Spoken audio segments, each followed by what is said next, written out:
15 वर्ष त्यांच्याकडे आता सत्ता आहे विरोधकांकडं, ते सांगतात आम्ही हा विकास केला, तो विकास केला. जर तुम्ही विकास केला असेल तर तुम्हाला आता मटणाच्या आणि चिकनच्या पिशव्या वाटायची आवश्यकता काय आहे हो? कारण कामं आम्ही करतो आणि श्रेय ते घेऊन जात आहेत. पण पाचगावची जनता आता सुज्ञ आहे. त्यामुळं आता आपल्या मंदिराचं जे काम झालं मध्ये ते हे सामान्य नागरिकांच्या निधीतून झालेलं आहे. पण विरोधक आता त्यांचं पॅम्पलेट छापले, त्यात त्यांच्या कामांच्या यादीची लिस्ट आहे. त्यात जे काम आहे ते दाखवत आहेत की आमच्या नेत्यांनी केले किंवा आम्ही केले. शिवाय आपले जे कॉन्क्रीटचे रस्ते आहेत ते मंजूर अमल महाडिक साहेबांनी केले, त्यांच्या निधीतून ते काम झालंय. पण हे श्रेय लाटतायत विरोधक. आता मी प्रत्येक ठिकाणी प्रचाराला जात आहे, साधी गटरी आणि रस्ते सुद्धा त्यांना अजून करता आलेले नाही आहेत. मग इतका त्यांनी निधी आणला असेल तर त्या निधीचं त्यांनी केलंय काय, हा एक प्रश्न मोठा उपस्थित होतोय. वाल्मिक ऋषींकडे वाटचाल होत असताना आम्हाला पाचगावच्या विकासाचं रामायण लिहायचं आहे. त्यामुळे यात मी म्हटलं आपल्या उमेदवारांची ओळख त्यांनी करून द्यावी. मला पण बघता येईल की उमेदवार कसे बोलतात. दोघी पण महिला आहेत, महिला राज होणार आहे आता. 33% आरक्षण आहे आम्हाला पण. त्याच्यामुळे मला वाटतं उमेदवारांनी एक आपली ओळख किंवा मत लोकांच्याकडे मागावं. 2 मिनटं या.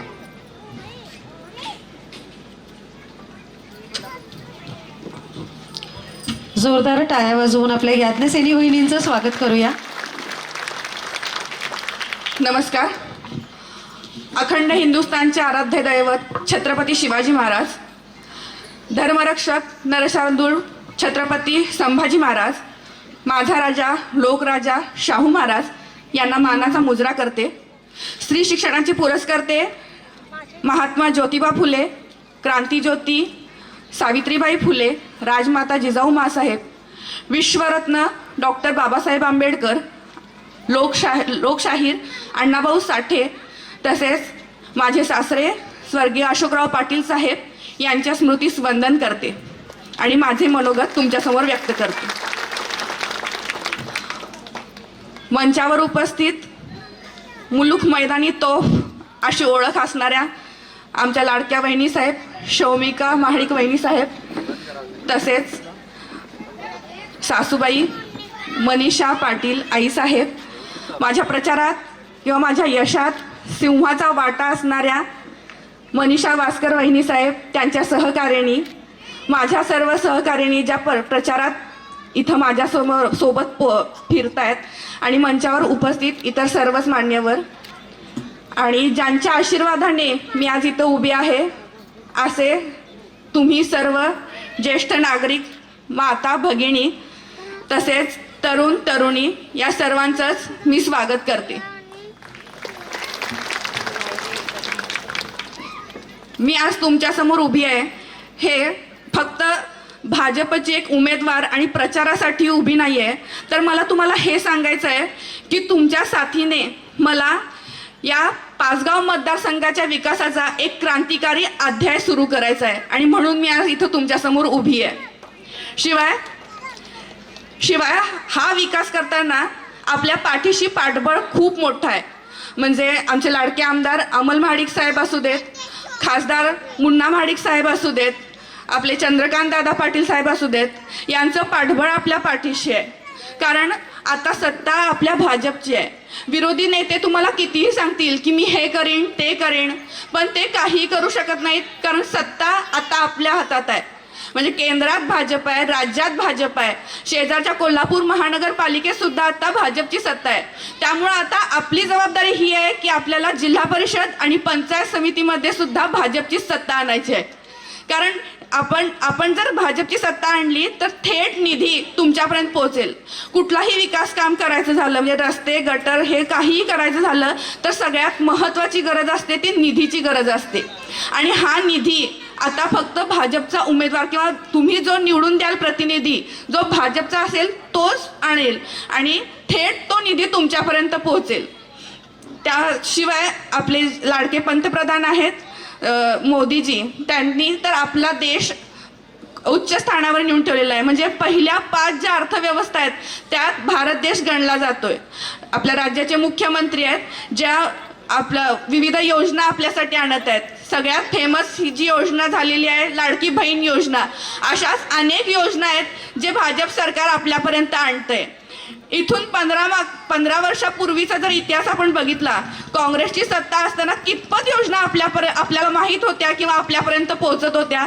पण या 15 वर्षातला जर तुम्ही बघितला तर या ज्या भाजपच्या ज्या काही योजना आहेत त्या अगदी तळागाळापर्यंत पोहोचलेल्या आहेत. म्हणजे विशिष्ट एका मर्यादित वर्गापुरत्या या योजना नाही आहेत, तर अगदी सामान्य शेतकऱ्यापासून ते रिटायर्ड जवानापर्यंतच्या या सरकारच्या योजना आहेत. आणि या ज्या योजनांचा निधी आहे तो आपल्या अकाउंटमध्ये डायरेक्ट जमा होतोय. म्हणजे कुणाकडूनही घपला असा कुठंही होत नाहीये. त्यामुळे या सरकारचा कारभार आहे तो पारदर्शक कारभार आहे आणि असाच कारभार आम्हाला पुढं करायचा आहे आणि त्यासाठी आम्हाला आता तुमची साथ हवी आहे. शिवाय विरोधकांचं कायमचंच काम आहे ते, कारण अमल महाडिक साहेबांनीच आपल्या पाण्याचा प्रश्न सोडवला होता आणि त्याचं श्रेय त्यांनी घेतलं होतं. पण पाचगावकरांना चांगल्या प्रकारे माहिती आहे की पाचगावचा प्रश्न पेटवला होता अशोकराव पाटील साहेबांनी आणि तो सोडवला अमल महाडिक साहेबांनी. आणि तसंच आता आपल्या मंदिराचं जे काम झालं मध्ये ते हे सामान्य नागरिकांच्या निधीतून झालेलं आहे. पण विरोधक आता त्यांचं पॅम्पलेट छापले, त्यात त्यांच्या कामांच्या यादींची लिस्ट आहे, त्यात जे काम आहे ते दाखवत आहेत की आमच्या नेत्यांनी केले किंवा आम्ही केले. शिवाय आपले जे कॉन्क्रीटचे रस्ते आहेत ते मंजूर अमल महाडिक साहेबांनी केले, त्यांच्या निधीतून ते काम झालंय. पण हे श्रेय लाटतात विरोधक. शिवाय आपल्या इथं आर के नगरमध्ये शासकीय रुग्णालय व्हायला लागले. म्हणजे 2014 पासून जेव्हा अमल महाडिक साहेब आमदार होते तेव्हा ते काम चालू झाले. पण मधल्या 5 वर्षात जेव्हा त्यांचा आमदार होता त्यानं त्या कामात खोडा घातलाय आणि आता पुन्हा जेव्हा अमल साहेब आमदार झाले तेव्हा पुन्हा त्याचं काम आता निधी तिथं पुन्हा लागलाय आणि त्याचं पुन्हा काम चालू झालंय. तर त्याचंही श्रेय आता पुन्हा हे घेऊन जायला लागलेत. पण आम्ही तसं होणार नाहीये, आता होऊ देणार नाहीये आणि हे आता तुमच्या हातात आहे. कारण कामं आम्ही करतो आणि श्रेय ते घेऊन जात आहेत. पण पाचगावची जनता आता सुज्ञ आहे. त्यामुळं आम्हा दोघींचंही चिन्ह कमळ आहे आणि भाजपा आपला पक्ष आहे. त्यामुळं आपल्याला येणारे जे जिल्हा परिषद आणि पंचायत समिती आहे त्यावर सुद्धा आपल्याला भाजपची सत्ता आणायची आहे. कारण आम्हाला जास्तीत जास्त कामं तुमच्यासाठी करायची आहेत, नवनवीन योजना तुमच्यासाठी आणायच्या आहेत. शिवाय मी आता एक ग्रामपंचायत सदस्य आहे. मी प्रत्येक गावसभेला हजर असते आणि प्रत्येक गावसभेत मगाशी सौरभदादा म्हणाले तसं प्रश्न असतो की आम्हाला शिवस्मारक बांधून पाहिजे. तर मी तुम्हाला आज हा विश्वास देते सर्व तरुणांना किंवा आपल्या गावातल्या नागरिकांना की मी निवडून आले की माझा पहिला प्रयत्न हा आपल्या पाचगावात शिवस्मारक उभारण्यासाठी असणार आहे आणि मी शिवस्मारक करून दाखवणारच, एवढं मी तुम्हाला सांगते. शिवाय आणि जे 15 वर्ष त्यांच्याकडे आता सत्ता आहे विरोधकांकडं, ते सांगतात आम्ही हा विकास केला तो विकास केला. जर तुम्ही विकास केला असेल तर तुम्हाला आता मटणाच्या आणि चिकनच्या पिशव्या वाटायची आवश्यकता काय आहे हो? आता मी प्रत्येक ठिकाणी प्रचाराला जात आहे, साधी गटरी आणि रस्ते सुद्धा त्यांना अजून करता आलेले नाही आहेत. मग इतका त्यांनी निधी आणला असेल तर त्या निधीचं त्यांनी केलंय काय हा एक प्रश्न मोठा उपस्थित होतोय. आणि एक प्रश्न माझ्या मनात खतखततोय तो तुमच्यासमोर मांडते.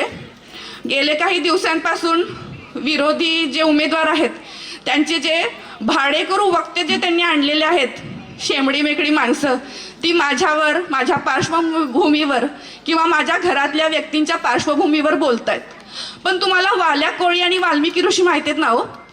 जो वाल्या कोळी होता ना तो दरोडेखोर होता आणि त्याचाच नंतर वाल्मिकी ऋषी झाला आणि त्यानं आपला धर्मग्रंथ रामायण लिहिलं. तसंच आम्ही कधी काळी परिस्थितीनुरूप वाल्या कोळी होतो, पण आता आमची वाटचाल वाल्मिकी ऋषींकडे होत आहे. त्यामुळं ही वाल्मिकी ऋषींकडे वाटचाल होत असताना आम्हाला पाचगावच्या विकासाचं रामायण लिहायचं आहे. त्यामुळे